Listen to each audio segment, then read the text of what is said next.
సరే అని బలవంతంగా ఒప్పుకున్నాడు. కడుపులో కొంచెం ఫుడ్ పడగానే మంచి నిద్ర పట్టింది కృష్ణకుమార్కి.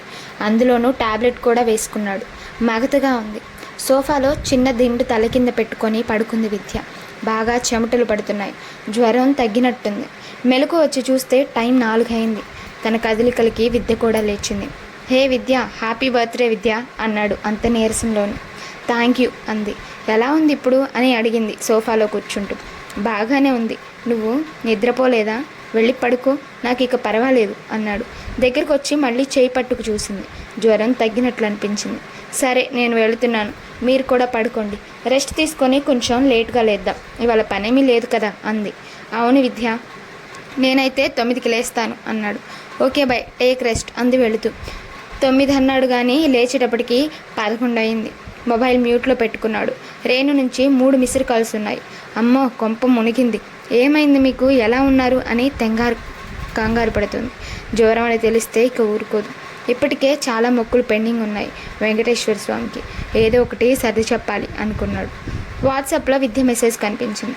మీరు లేస్తే మెసేజ్ ఇవ్వండి అని. చకచకా లేచి రెడీ అయ్యి రేణుకు ఫోన్ చేసి రాత్రి బాగా లేట్ అయిందిరా అని సర్ది చెప్పి విద్యకి మెసేజ్ ఇచ్చాడు తను రెడీ అని. కిందికి వెళ్ళి రెస్టారెంట్లో బ్రేక్ఫాస్ట్ తీసుకొని లాంజ్లో కూర్చున్నారు. అప్పుడు గమనించాడు, రేణు ఇచ్చిన చీర కట్టుకొని ఉంది విద్య. ఓహ్, చాలా నచ్చింది తనకి. చీరకే అందం వచ్చింది. కాసేపు కన్నార్పడం మర్చిపోయాడు. బ్రేక్ఫాస్ట్ సరిపోలేదా అంది విద్య నవ్వుతూ. సరిపోయింది అంటూ తడబడ్డాడు. అరే, నీకు గిఫ్ట్ ఏమీ ఇవ్వలేదు విద్య అన్నాడు ఫీల్ అవుతూ. అబ్బా, ఈ గిఫ్ట్ కూడా ఆపండి బాబు, ఒక పని చేస్తారా అంది. చెప్పు అన్నాడు ఉత్సాహంగా. ఆ ఫ్లవర్ వాజులో ఫ్రెష్ గులాబీలు ఉన్నాయి, ఒకటి తెచ్చి నా జడలో పెట్టండి, అదే పెద్ద గిఫ్ట్ నాకు అంది. రోజా పువ్వు తెచ్చాడు కానీ హ్యాపీ బర్త్డే అని చేతికిచ్చాడు. వెనక్కి తిరిగి జడ చూపించింది ఆ పువ్వు పెట్టండి అని. ఇదేంటి ఇలా చిక్కుకున్నాను నేను అనుకుని మెల్లగా పెట్టాడు. అది 3 సార్లు కింద పడింది. ఎందుకు అంత తడబాటు? మనసులో ఏమన్నా అనుకుంటున్నారా ఏంటి కొంపదీసి అంది నవ్వుతూ. ఆహాహా, అదేం కాదు అని ఈసారి చక్కగా అమరేట్లు తనకిష్టమైన స్మాల్ టైల్లో పెట్టాడు. థ్యాంక్స్ అంది. ఈ గిఫ్ట్ చాలు నాకు, మీరు ఇంకేం ఇవ్వక్కర్లేదు. ఏదన్నా గుడికి తీసుకెళ్ళండి, కాస్త టైం స్పెండ్ చేసొద్దాం. ఓకే అంటూ రిసెప్షన్లో కనుక్కున్నాడు దగ్గరలో గుళ్ళు ఏమైనా ఉన్నాయా అని. క్యాబ్ బుక్ చేసి ఇద్దరు చాముండి హిల్స్ వెళ్ళారు. విద్యతో అలా తిరగడం హాయి గొల్పిన మనసులో ఆమెపై ఎటువంటి ఆలోచన కలగకుండా జాగ్రత్త పడ్డాడు. ఒక మంచి స్నేహితురాలుగా చూడడం, మాట్లాడటం మొదలుపెట్టాడు. అలా ఉండడం తనకు తనే ఎంతో మానసిక దృఢత్వం కలిగినట్లు అనుభూతి పొందాడు. ఇక జీవితంలో ఇలాగే ఉండాలి. తను, రేణు, తన బ్యాంక్, ఇవే తనకు ఆరాధ్యం. ఇంతకంటే ఈ జీవితానికి ఇంకేమీ వద్దు. లేనిపోని ఆలోచనలు మనసుకు కుదిపేస్తే జీవితం చిన్నాభిన్నం అవుతుంది. అమ్మో, ఆ ఆలోచనే భీతి కలిగిస్తోంది. ప్రశాంతత లోపించేట్లు చేస్తుంది. ఇప్పుడు తను ఎంతో సుఖంగా ఉన్నాడు. క్యాబ్లో వచ్చేప్పుడు రోడ్డుకి ఇరువైపులా ప్రకృతి ఎంతో అందంగా, ఆహ్లాదంగా ఉంది. మనసులో తన గురించి కేవలం ఒక స్నేహితురాలన్న భావంతో ఏ ఇబ్బంది లేకుండా ఎంతో చక్కగా మాట్లాడుతూ విద్యతో ఎంజాయ్ చేశాడు తన కాలేజ్ రోజుల్లోలా. విద్య కూడా ఎన్నో విషయాలు షేర్ చేసుకుంది అరమరికలు లేకుండా. ఆ మాటల్లో ఆమె గొప్ప వ్యక్తిత్వం కనిపించింది కృష్ణకుమార్కి దేశభక్తి చాలా ఎక్కువ. జాతీయ గీతం పాడేప్పుడు పూనకం వస్తుంది, అంతలా లీనమవుతాడు. మన దేశం అన్న, ఆడవారన్నా చాలా చాలా గౌరవం అతనికి. లంచ్ టైంకి హోటల్కి వచ్చేశారు. ఈ 3 రోజుల్లో ఇద్దరి మధ్య ఎన్నో కబుర్లు దొర్లాయి. చిన్నప్పటి సంగతులు, జోక్స్, కాలేజీ విశేషాలు, అలా ఎన్నో. విద్యకి చాలా రోజుల తర్వాత మనసు తెరిపిగా అనిపించింది. జీవితంలో ఒక మంచి స్నేహితుడు దొరికాడు. ఏ సమస్య వచ్చినా నేనున్నానంటూ ఆదుకునేవాడు. కృష్ణకుమార్ నిజంగా కృష్ణుడే. మంచి మనసు, అంతకు మంచి ఎదుటివారి కష్టాలు తన కష్టాలుగా భావించేవాడు. లంచ్ కాగానే జనరల్ మేనేజర్కి ఫోన్ చేసి మీటింగ్ విశేషాలు అంతా డీటెయిల్గా చెప్పాడు. ఆయన చాలా సంతోషించాడు. అంత పెద్ద సమస్యని అంత చక్కగా డీల్ చేసినందుకు కృష్ణకుమార్ని అభినందించాడు. మీటింగ్లో విద్యావతి పాత్ర గురించి చెప్తూ బాగా పొగిడాడు కృష్ణకుమార్ ఆమెని. పక్కనే కూర్చొని వింటున్న విద్యకి కృష్ణకుమార్ అలా పొగడడం చాలా ఆనందం, కొంత ఇబ్బంది కలిగించింది. జనరల్ మేనేజర్ ఫోన్లో ఇద్దరిని బాగా మెచ్చుకున్నాడు. ఫోన్ పెట్టేసిన తర్వాత విద్య వైపు తిరిగి చెప్పాడు. చూసారా, మన జనరల్ మేనేజర్ గారు బాగా ఎక్సైట్ అయ్యారు. ఆయన ఈ మీటింగ్ గురించి చాలా భయంగా ఉన్నాడు, ఎలా జరుగుతుందా అని. ఇప్పుడు హాయిగా రిలాక్స్ అయ్యారు. మీటింగ్ సక్సెస్ అయినందుకు విద్యకి చాలా థ్యాంక్స్ చెప్పాడు. ఈ క్రెడిట్ మీకే దక్కుతుంది అన్నాడు నిజాయితీగా. విద్య సిగ్గుపడుతూ అంది, నేను చేసింది చాలా తక్కువ సార్, అంతా మీరేగా సారథ్య వహించి కొత్త కొత్త ఆలోచనలతో అందరినీ మెప్పించి శబాస్ అనిపించారు. ఉండొచ్చు, కానీ స్ఫూర్తినిచ్చింది మాత్రం మీరే అంటూ విద్య వైపు తిరిగి అన్నాడు. పొగడ్తే చాలు బాబు, ఇక పదండి. రూమ్కి వెళ్ళి సర్దుకొని రెడీ కావాలి అంది విద్య. 3 గంటలకి చెక్అవుట్ చేసి ఎయిర్పోర్ట్కి వెళ్లారు. 6 గంటలకి హైదరాబాద్ ఫ్లైట్. సీట్ బెల్ట్ పెట్టుకున్నాక మనసులో గట్టిగా అనుకున్నాడు, ఈ ప్రయాణంలో లాస్ట్ టైంలో ఎటువంటి కుదుపులు రాకుండా చూడమని. అలా వచ్చి మళ్ళీ విద్య తనపై వారడం, లేనిపోని ఆలోచనలు కలగడం అవేమీ లేకుండా ప్రశాంతంగా ల్యాండ్ అయ్యేట్లు చూడమని తను అమితంగా పూజించి ఆంజనేయ స్వామికి చెప్పుకున్నాడు. తన మనసులో మాట అర్థమైనట్లు విద్య తన వైపు చూసి కొంటగా నవ్వుతూ అంది. కంగారు పడకండి బాస్, ఈసారి మీపై వాలనలేండి, మీకు ఎటువంటి ఛాన్స్ ఇవ్వను అంది. బాగా సిగ్గుపడ్డాడు కృష్ణకుమార్. చాలా స్ఫురద్రూపి ఈ విద్య అని మనసులో మెచ్చుకున్నాడు. 8 కల్లా విద్యని ఇంటి దగ్గర డ్రాప్ చేసి తను ఇల్లు చేరాడు. రేణుని చూడగానే అబ్బా అని మొహం చేతుల్లోకి తీసుకున్నాడు ఆప్యాయంగా. 3 రోజులకే అంత మిస్ అయ్యారా నన్ను అంది రేణు అతని తల నిమురుతూ. మరి నువ్వు వచ్చుంటే ఎంత హ్యాపీగా తిరిగేవాళ్ళం అన్నాడు. సారీ అండి, మన బుజ్జిగాడు అమెరికాకి వెళ్తే నేను మీతో ఎక్కడికంటే అక్కడికి వస్తాను, సరేనా అంది గారాడిపోతూ. డిన్నర్ చేసేప్పుడు చెప్పింది రేణు. నా మిడిల్ ఏజ్ లవ్ స్టోరీకి అద్భుతమైన ముగింపు దొరికిందండి అని సంబరపడిపోతూ. అలర్ట్ అయ్యాడు కృష్ణకుమార్. ఏంటి చెప్పు అన్నాడు కంగారు పడిపోతూ. మీరు చెప్పినట్లు కాకుండా హీరోకి 2 భార్యలు అన్న కథతో ముగింపు ఉంటుంది. ఇదేం ట్విస్టు, బాగుండదేమో రేణు, ఇంకోసారి ఆలోచించు అన్నాడు బ్రతిమలాడుతున్నట్లుగా. వెబ్ సిరీస్ వాళ్ళకి కూడా అలానే ముగింపు కావాలన్నారు. నేను చెప్పింది వాళ్ళకి ఎంతో నచ్చింది అంది. ఏమో నీ ఇష్టం రా అన్నాడు అన్యమనస్కంగా. తమ మధ్య నవల ముగింపు విషయంలో జరిగిన సుదీర్ఘ చర్చ అతని మధ్యలో బోలెడు సంశయాలను చోటిచ్చింది. రేణు చెప్పే ముగింపు తన జీవితానికి అర్థం కానుందా అన్న మీమాంసలో పడ్డాడు. ఎందుకు అతనికి ప్రశాంతంగా సాగుతున్న తన జీవితంలో కొత్త మార్పులు తలెత్తి కొత్త సమస్యలకు దారితీసేట్లు పదే పదే అనిపిస్తుంది. కానీ ఏం చేయగలడు? మనమంతా విధి చేతిలో కీలుబొమ్మలం కదా, అది ఎలా ఆడిస్తే అలా ఆడాల్సిందే. తెలిసి తప్పు చేయకూడదు అనేది అతని సిద్ధాంతం. అందుకే విద్యావతి విషయంలో మనసును చాలా అదుపులో ఉంచాడు. ఇంకా భద్రంగా ఉండాలని ఆంజనేయ స్వామి మూర్తిని తన బంగారు గొలుసులో ఉంచి మళ్ళీ వేసుకున్నాడు. ఇక తన మనసు బ్యాంక్ లాకర్లో ఉన్నట్లే అని ధీమాగా అనుకున్నాడు. కాలం ఎవరికోసం ఆగదు. రోజులు చాలా వేగంగా పరిగెత్తుతున్నాయి. ఓ ఏడాది గడిచింది. ఈ ఏడాది అందరి జీవితాల్లో ఎన్నో మార్పులు తెచ్చింది. అనుకున్న సమయానికి విద్యావతికి విడాకులు మంజూరు చేసింది కోర్టు. ఆ విషయంలో కిరణ్ ఎంతో సహాయం చేశాడు. కోర్టులో విద్యావతికి ఏ ఇబ్బంది కలగకుండా మూర్తిని పోలీసుల ద్వారా కంట్రోల్లో ఉంచి హాజరుపరిచారు ఇద్దరిని. కిరణ్ హామీ ఇచ్చినట్లు 2 సార్లు విద్యావతి కోర్టుకు అటెండ్ అయింది. జడ్జి గారి ఎదుట తామిద్దరం పరస్పర అంగీకారంతోనే విడిపోతున్నట్లు విద్యామూర్తి చెప్పారు. అందుకు తగినట్లు సంతకం చేశారు. అంతటితో వారి వివాహ జీవితం ముగిసింది. విద్యామూర్తి వైపు కన్నెత్తి కూడా చూడలేదు.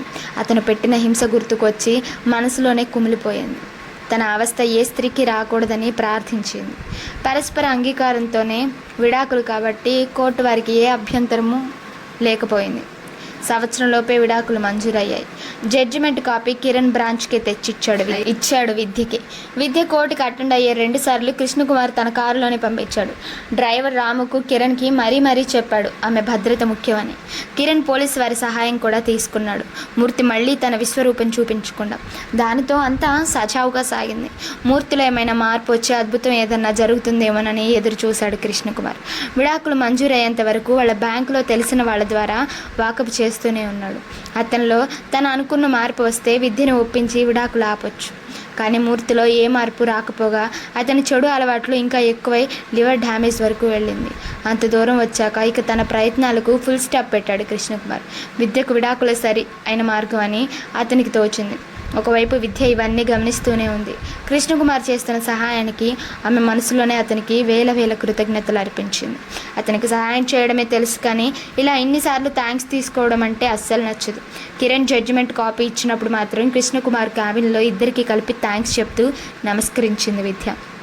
విడాకులు మంజూరైన 10 రోజులకు మూర్తి తన అలవాటు ప్రకారం తప్పతాగి 2 వీలర్పై వెళ్తూ రోడ్ యాక్సిడెంట్లో లారీని ఢీకొని మరణించాడు. గుర్తుపట్టలేనంతగా చితికిపోయింది అతని శరీరం. తప్పు మూర్తిదే కావడంతో కృష్ణకుమార్ ఏమీ చేయలేకపోయాడు. మూర్తి శవాన్ని తన వైపు వారు కూడా ఎవరు తీసుకెళ్ళడానికి ముందుకు రాలేదు. విద్య కొడుకు శ్రీకాంత్ ఆఫీస్ పని మీద కెనడా వెళ్ళున్నాడు. అతను రాలేని పరిస్థితి. మూర్తి శవం పోస్ట్ మార్టం చేయించి కృష్ణకుమార్ తనే పూనుకొని దగ్గరుండి దహన క్రియలు జరిపించాడు. ఇవన్నీ చెప్తే బాధపడుతుందని విద్యకి ఏ విషయం చెప్పలేదు. కానీ ఆమెకు అన్నీ తెలుస్తూనే ఉన్నాయి. మూర్తి మరణం ఆమెకు చాలా దుఃఖం కలిగించింది. ఆ రోజు కొడుకు కూతురితో చెప్పి వెక్కి వెక్కి ఏడ్చింది. కెనడాలో ఉన్న శ్రీకాంత్, అమెరికాలో ఉన్న శ్రీష తల్లిని ఓదార్చే ప్రయత్నం చేశారు. విద్య దుఃఖం చూడలేక రేణు ఆమెని ఓ వారం తమ ఇంట్లోనే ఉంచి ఓదార్చింది.